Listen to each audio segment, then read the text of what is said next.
నమస్తే. ఈరోజు మనతో పాటు ప్రముఖ ఐకాన్ ఆస్ట్రాలజర్ గట్టపల్లి సురేష్ బాబు గారు ఉన్నారు. గురువు గారితో మాట్లాడేద్దాం. నమస్కారం గురుగారు. జై శ్రీమన్నారాయణ. గురుగారు, సుదీర్ఘకాలంగా పెళ్లి కాక ఇబ్బంది పడే వాళ్ళు చాలామంది ఉంటారు. ఎన్నో రకాల పూజలు అవన్నీ చేసుకుంటూ ఉంటారు. మనకు శ్రీరామనవమి వస్తుంది. మరి ఈరోజు విశేషంగా ఎలాంటి రెమెడీస్ చేసుకోవడం ద్వారా పెళ్లి కాని వాళ్ళు వాళ్ళకి పెళ్ళి అవ్వడానికి ఆస్కారం ఉంటుందంటారు? అయితే మనము ఇందులో గమనించుకోవాల్సి ఉంటుంది. అయితే మనకి ఒక మార్చి ఏదైతే మనకి షష్టగ్రహ కూటమి రావడంతో ఇది ఒక ద్వాదశ రాశుల వారందరూ కూడా కొంతమంది భయభ్రాంతులతో ఇంకా ఉన్నారు. అయితే మనకి యుగాది మనకి మార్చి 30 తారీఖున ఉగాది రావడం అనేది జరుగుతుంది. అయితే ఈ మార్చి 30 తారీఖున మనకు ఉగాది రావడం, మనకి విశ్వవాసునామ సంవత్సరంలోకి అడుగుపెట్టాం.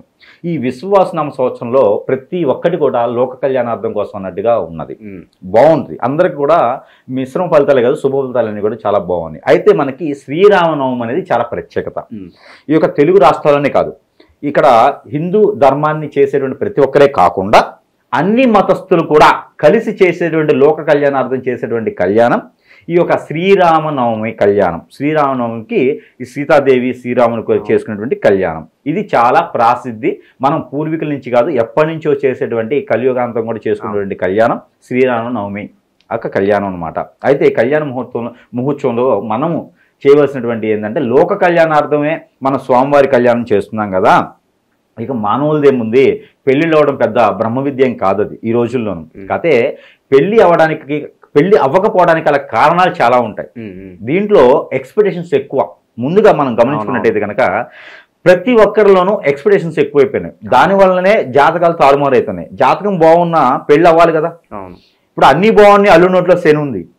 ఇప్పుడు శ్రీరామనవమి అనేది ఆ రోజుల్లో రాజుల కాలంలోనే శ్రీరామనవమికి ఆ సీతాదేవికి ఆ శివుని యొక్క సంబంధించిన విల్లు విరిస్తేనే ఆ శివుని విల్లు విరిసినందుకే రాముని వారు పెళ్లి చేసుకున్నారని చెప్పేసి అని ఉన్నది. అంటే ఆ రోజుల్లో కూడా ఎక్స్పెక్టేషన్స్ ఉన్నాయి. మరి ఈ రోజుల్లో ఎక్స్పెక్టేషన్స్ ఉండడంలో పెద్ద సమస్యత లేదు.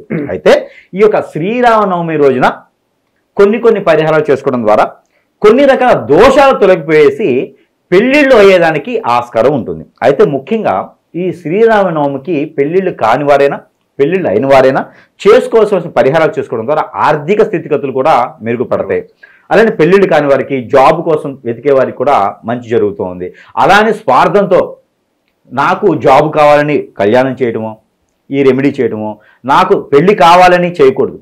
భక్తితో చేయండి, ఫలితం అనేది పొందుతారు. నాకు కావాలి అని చేయొద్దు. ఎప్పుడు కూడా గుర్తుపెట్టుకోవాలి, స్వామివారి దగ్గర మీకు ఏ ఇష్ట దైవమైనా ఆ ఇష్ట దైవానికి దగ్గర నాకు ఈ పని కావాలి దేవుడా అని మనం కోరికలు తీరుకోకూడదు. మనం మనస్ఫూర్తిగా మనం ఏం చేయాలో చేసి వదిలేయాలి. ఇది మాత్రం ఖచ్చితంగా అందరూ గుర్తుపెట్టుకోవాల్సిన విషయం. ఒక నారికేళం సమర్పించేటప్పుడు నాకు జాబు కావాలి నాయనా అని కొట్టకూడదు. అది కొట్టి వదిలేయాలి. కొట్టి స్వామి మీరే చూసుకోండి అంటే మనకి ఏం కావాలో అది ఆయన చేస్తాడు. ఆ నమ్మకంతోనే కదా నువ్వు కొబ్బరికాయ కొడతాం. మనం కోరిన కోరికలు మనసులో కోరుకోవాలి తప్పితే బయటికి కోరే అవసరం లేదు. మానవుడికి బయట చెప్పాలి, స్వామివారికి మనసులో కోరుకోవాలి, అంతే కదా. అయితే ఈ యొక్క శ్రీరామనవమి రోజున వీరు అసలు శ్రీరామనవమి ఎందుకు చేసుకోవాలంటే శ్రీరామనవమికి మనకి వారు ఏంటంటే మనకి ఇంట్లో పూర్వీకులు ఏదైతే ఉంటారో ఆ దేవత దేవుని యొక్క కళ్యాణం చేయడం ద్వారా మనకి కూడా మంచి జరుగుతుందని, మనకి పాజిటివ్ వస్తుందని, ఆ గ్రహాల యొక్క స్థితిగతులన్నీ కూడా మనకి చాలా బాగుంటుందని ప్రసిద్ధి. ఇందులో ఒకటి లోక కళ్యాణార్థం కోసం, అంటే అందరికీ మంచి జరిగే దానికోసం శ్రీరామనవమి చేస్తారు. అలానే శ్రీరామనవమి అభిజిత్ లగ్నంలో జరుగుతుంది. ఆ కళ్యాణం అనేది అభిజిత్ లగ్నం. అంటే ఆ రోజున మనకి 6వ తారీఖు ఏప్రిల్ మాసం 2025 సంవత్సరంలో శ్రీరామనవమి ఉంది. ఈ శ్రీరామనవమికి ఉదయం నుంచి కళ్యాణ మహోత్సవానికి సంబంధించినటువంటి కార్యక్రమాలు అన్ని చేసినా ఆ జీలకర్ర బెల్లం పెట్టేది మాత్రం ఖచ్చితంగా అభిజిత్ లగ్నంలోనే పెడతారు.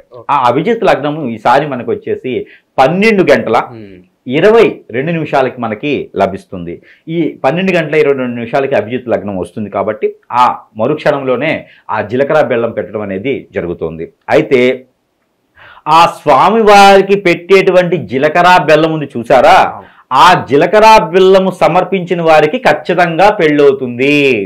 ఇది ఖచ్చితంగా అందరూ గుర్తుపెట్టుకోవాల్సిన విషయం.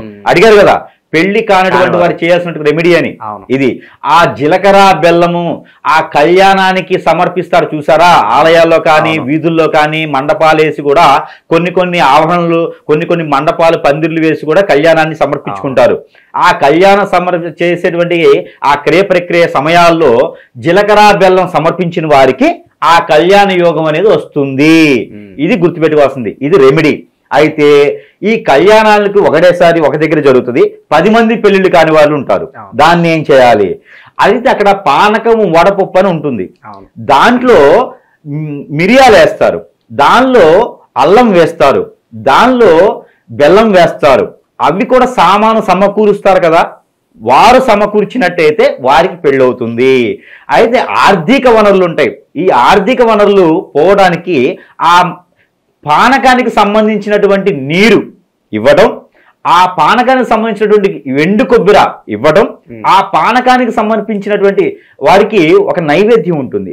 పెసరపప్పు నానపెట్టి ఒక ప్రసాదం పెడతారు, స్వామివారికి ప్రసాదం పెడతారు. అయితే అది వడపప్పు అంటారు.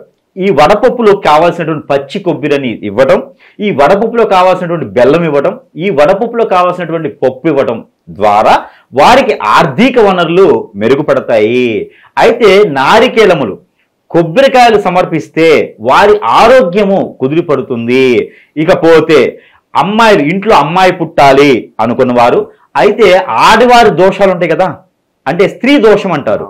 స్త్రీ దోషాలు పోగొట్టుకోవాలనుకుంటే కనుక సీతాదేవికి, సీతమ్మ అమ్మవారికి చీర పెట్టడం ద్వారా వారికి ఖచ్చితంగా స్త్రీ దోషం అనేది తొలగిపోతుంది. ఇకపోతే తాలిబొట్లు సమర్పించిన వారికి ఆర్థిక వనరులే కాకుండా వారికి గృహయోగం కూడా లభిస్తుంది. వాహనంలో ప్రయాణాల్లో వారు ఏదైనా ఇబ్బందులుంటే అవి కూడా తొలగిపోయేదానికి వీలుగా ఉంటుంది. చూసారా, సీతాదేవి కళ్యాణం, శ్రీరాముని యొక్క కళ్యాణం ద్వారా వారు సమర్పించేటువంటి బట్టలు కావచ్చు, వారు సమర్పించిన వస్త్రాలు కావచ్చు, వారు సమర్పించినటువంటి వస్తువులు ఏదైతే ఉందో వాటి ద్వారా లోక కళ్యాణం అంటే అదే. ఒక చిన్న పని చేసినా లోక కళ్యాణం అంటే అదే అనమాట.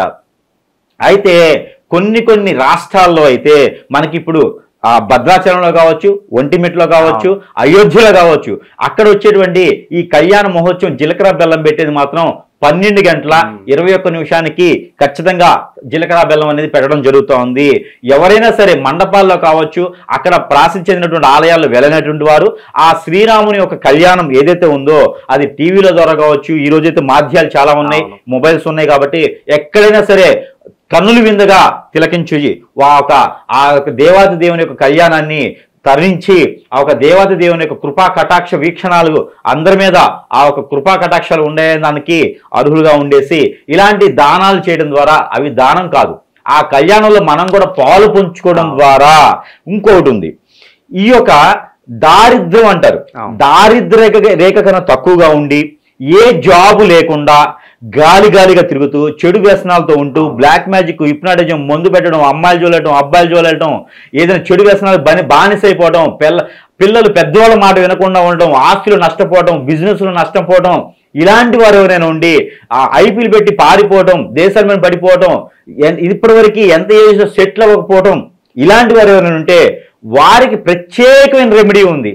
వారికి రాసులతో కానీ కులాలతో మతాలతో సంబంధం లేకుండా ఆ స్వామివారి ఒక పల్లకి సేవ, ఆ స్వామివారు ఊరేగించేటువంటి పల్లకిని గనక వీరు తాకినా, వీరు మోసినా ఖచ్చితంగా వారికి అన్ని రకాల ఇబ్బందులు కూడా తొలగిపోతాయి.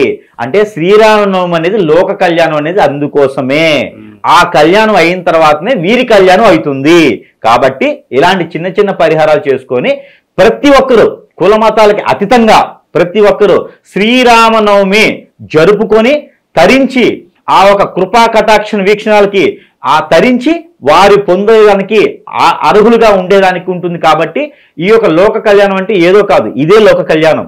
ఇలా చేయడం ద్వారా మంచి జరుగుతుంది. కాబట్టి అక్కడ అందరూ కూడా ఈ యొక్క స్వామివారి కళ్యాణాన్ని తిలకించి పులకించి ఆ ఒక స్వామివారి కృపా కటాక్షాలకు వీరు పాలు పంచుకోవాలని కోరుకుంటా ఉన్నాను. జై శ్రీమన్నారాయణ. పెళ్లి కాని వారందరికీ కూడా ఒక అద్భుతమైన రెమెడీ అయితే మాకు తెలియజేశారు. ఆ రాముల వారి కృప అందరి మీద ఉండాలని చెప్పి మనస్ఫూర్తి కోరుకుందాం. మీకు కూడా శ్రీరామనవమి శుభాకాంక్షలు కోరుకుందాం. తప్పకుండా.